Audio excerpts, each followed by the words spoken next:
여러분 안녕하세요. 행운의 신사주풍수입니다. 자, 이번 영상에서는 지금 우리나라 같은 경우는 입법, 행정, 사법에서 3권이 분립된 민주주의 국가인데요. 사실 이 민주주의 국가에서 가장 강력한 권한을 가진 건 행정부의 수반인 대통령입니다. 그런데 사실 대통령보다 더 막강한 권한을 가졌다고 하는 사람들이 국회의원, 다수당의 국회의원으로 볼 수도 있고요.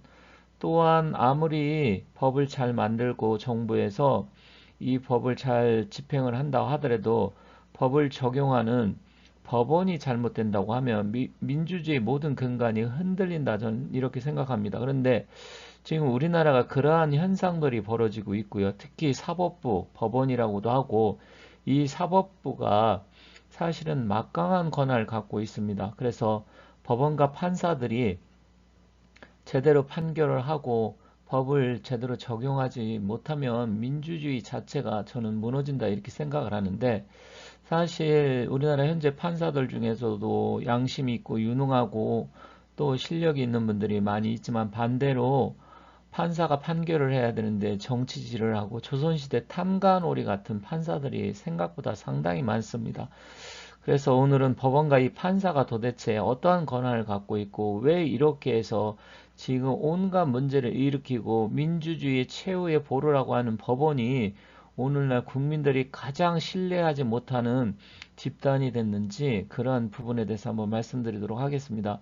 물론 이거는 뭐 사주 명리학이나 풍수 이런 역학하고 크게 상관없지만, 결국 이 법원에서 하는 행태들이 우리 국민 생활 하나하나에 엄청난 영향을 미치기 때문에 사주팔자라든지 명리학 이런 것도 중요하겠지만, 아무리 내 팔자가 좋다 하더라도 억울한 일은 반드시 생길 수 있게 되고요. 모든 게 팔자대로 돌아가는 건 아니기 때문에 우리나라의 최후의 민주주의 보루라고 할 수 있는 법원이 잘못된 판단을 한다고 하면 억울한 일들이 엄청나게 발생할 수 있어서 조선시대 탐관오리 같은 판사들에 대해서 한번 알아보도록 하겠습니다.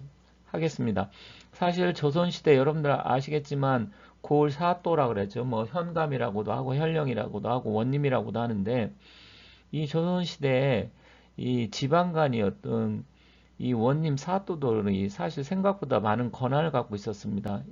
이 사람들은 군사도 움직일 수 있었고요. 그리고 또 자기가 재판 권한이 있어서 실제로 사법권을 갖고 있었습니다. 그래서 막강한 권한을 사또들이 가졌는데, 물론 뭐 품계는 그렇게 높지 않아요.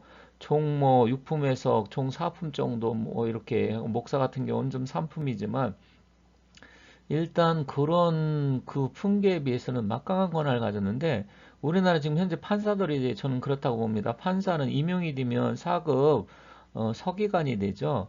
물론 이제 우리가 사법고시 패스하면 5급이 되잖아요. 5급이 돼서 사무관이 되고 4급 서기관 또 3급 부의사관이 되는데, 판사들은 보통 이제 바로 4급에서 3급 이 정도로 올라갑니다. 검사보다도 일개 직급이 좀 높아요. 검사 같은 경우는 5급, 4급이 되면 판사는 3급 뭐 이렇게 돼버리고요.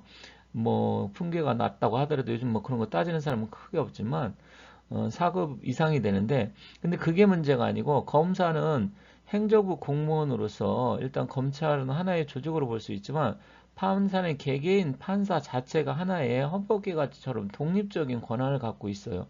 그래서 사실 막강한 권한을 갖고 있습니다. 그래서 오늘은 좀 판사에 대해서 좀 더 집중적으로 한번 살펴보도록 하겠습니다. 24년은 갑진년이고요. 풍수 구운이 시작됩니다. 그리고 갑진년 자체는 대내외적으로 굉장히 많은 사건과 사고 이런 일이 일어날 가능성이 큽니다. 그런데 사실 제가 오늘 이 영상에서 말씀드리고 싶은 것은, 우리나라가 풍수 구운 시대에 한 단계 도약을 해서 전 세계 초인류 국가가 되기 위해서는 이 민주주의 기본 질서에 입각한 법치가 바로 서야 된다. 저는 이렇게 생각합니다. 그런데 이러한 법치를 무시하고 법의 최고 정점에 서 있는 무수부리의 권력을 가진 집단이 법원이고 판사들이라고 생각합니다. 그런데 이 사람들이 오히려 법 질서를 지금 무너뜨리고 있어요. 근데 대부분 사람들이 지금 생각하는 게, 판사들은 공부도 잘하고 똑똑하고 또 공정하고, 공정한 판결을 해서 법치에 입각해서 모든 것을 할 것이다. 이렇게 생각을 합니다. 그런데 의외로 이 판사들이 성향이 굉장히 어떻게 보면 폐쇄적이면서 또 세상 물정을 잘 모르고요. 그리고 공부만 잘해서 그런지 자기들이 최고라는 그런 생각, 우월의식에 빠져있는 집단이 법원입니다.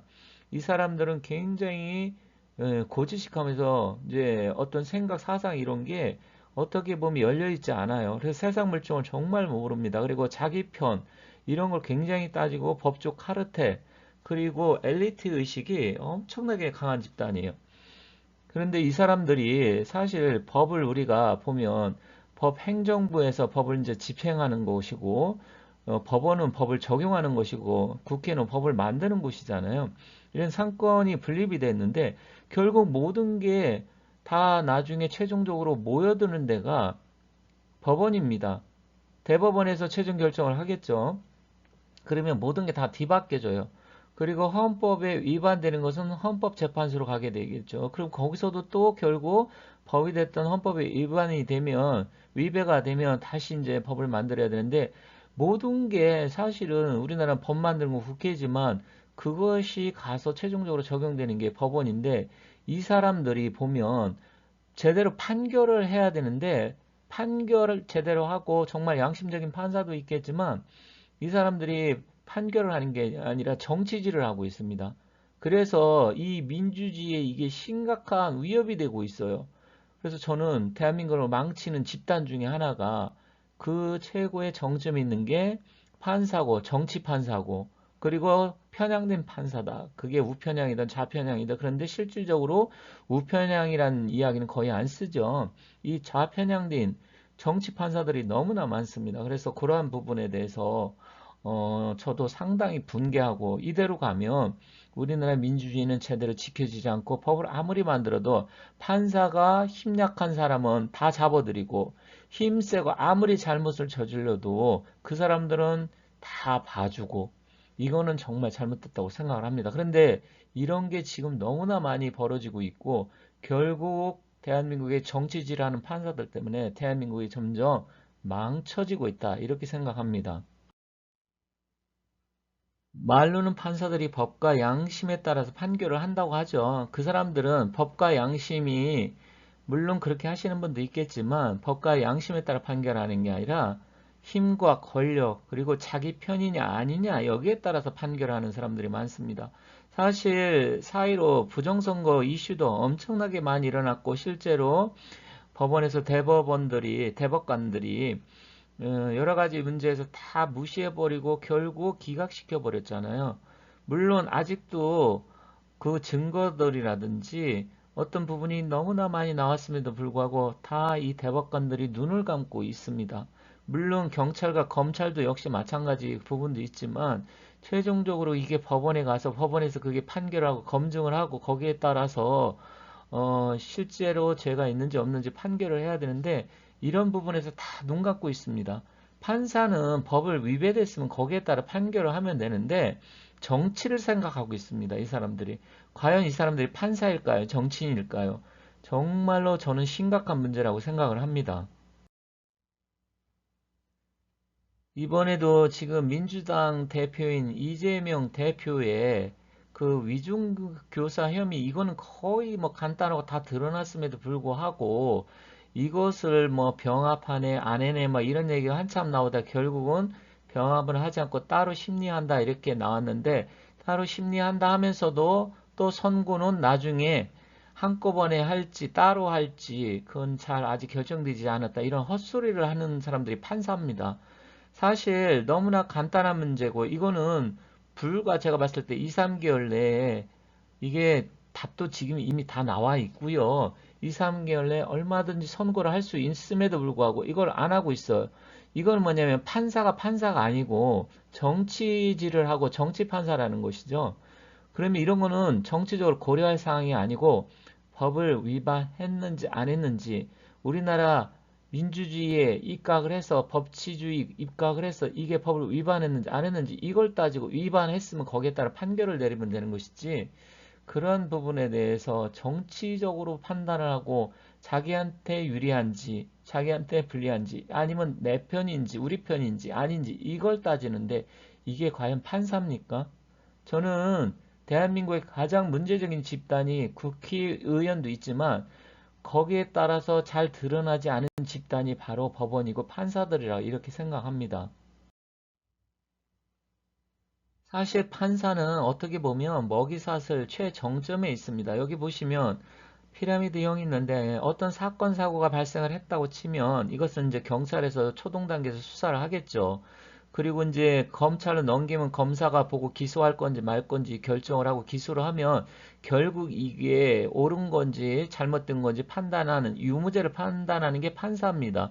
그러면 어떻게 보면 먹이사슬의 최정점에 있어요. 아무리 검찰에서 수사를 증거를 들이밀고 또 다른 일에서 증거를 들이밀어도 이 판사들이 이것을 바로바로 판결을 안 하고 시간을 끌고 또 자기 편이면 봐주고 상대편이면 무자비하게 보복을 하고 또 우리 편이면 구속영장 기각시켜버리고 이게 모든 권한이 판사가 갖고 있습니다.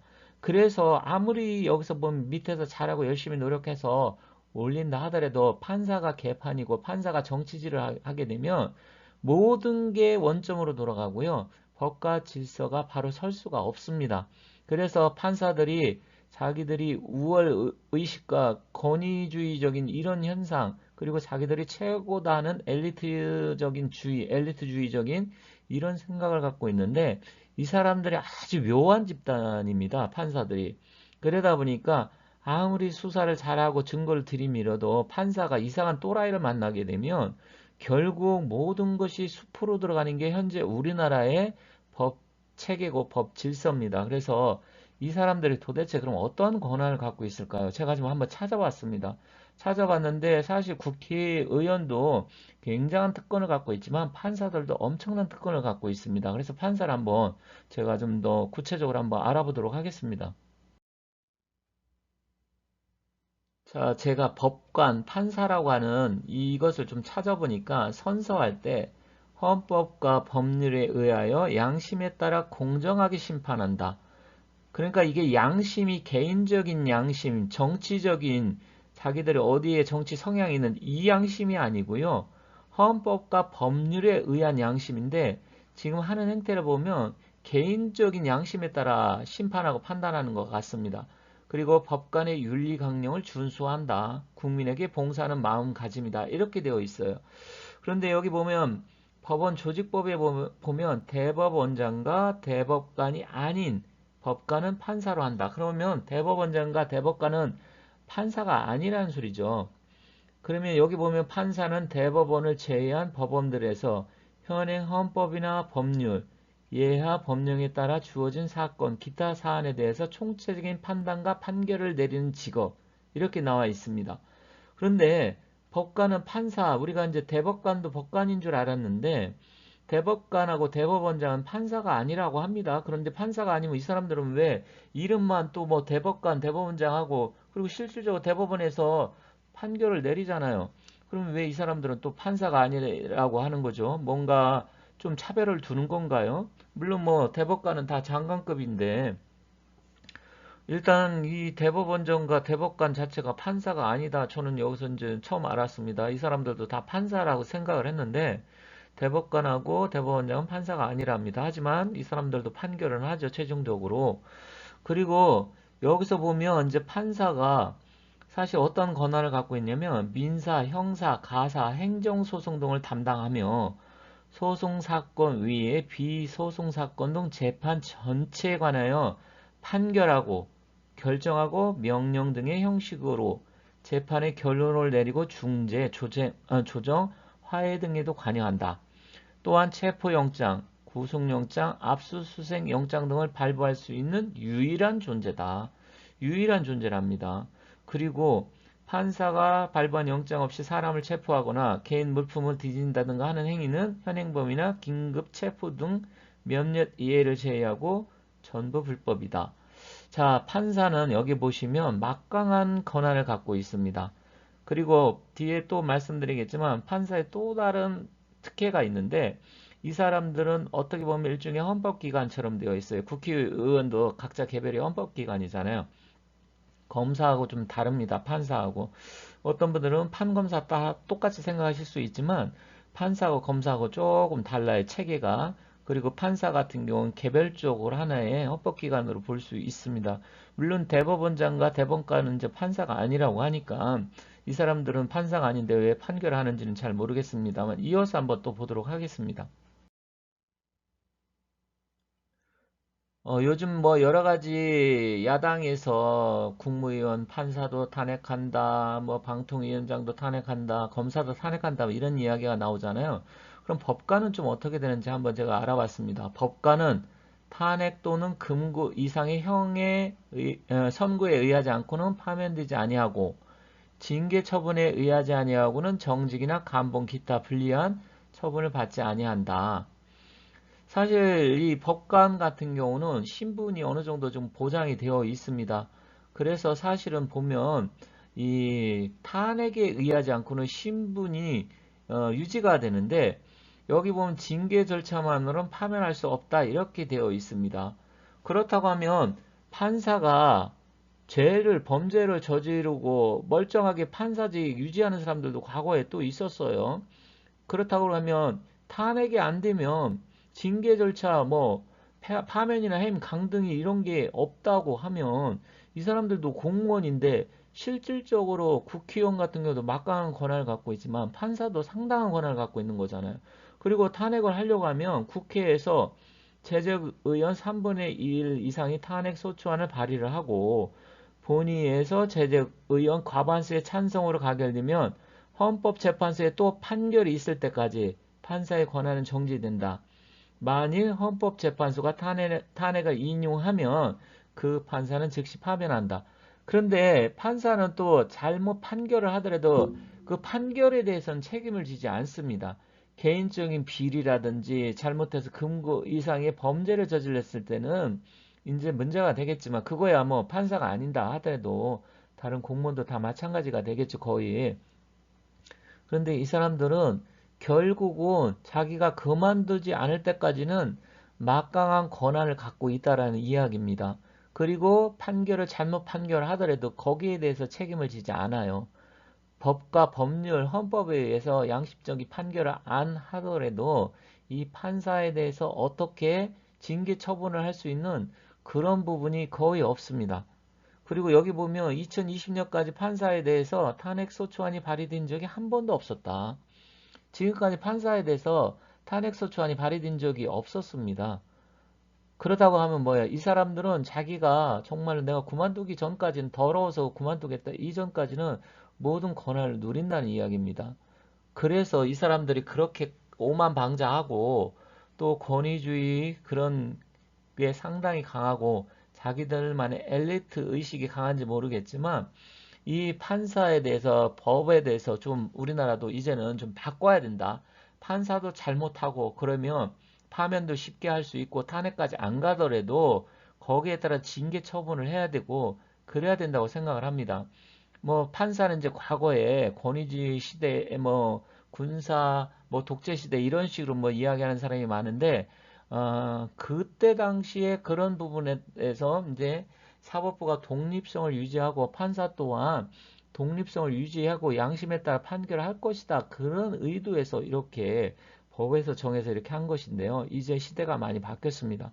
그런데 대한민국을 현재 이상한 판사들이 망치고 있기 때문에 이제 판사에 대해서도 잘못하면 거기에 따라 징계라든지 죄를 쉽게 물을 수 있고 파면도 시킬 수 있고 쉽게 할 수 있는 이런 부분을 빨리 하루빨리 만들어야 된다 이렇게 생각을 합니다.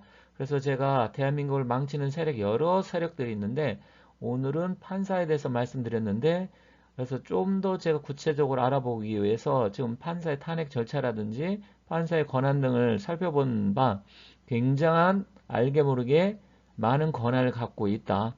그렇기 때문에 이것들을 빨리 바꾸지 않으면 앞으로도 이상한 판사들, 정치질하는 판사들이 계속해서 나온다고 하면 대한민국의 미래는 없다 이렇게 생각하면서 마치도록 하겠습니다. 감사합니다.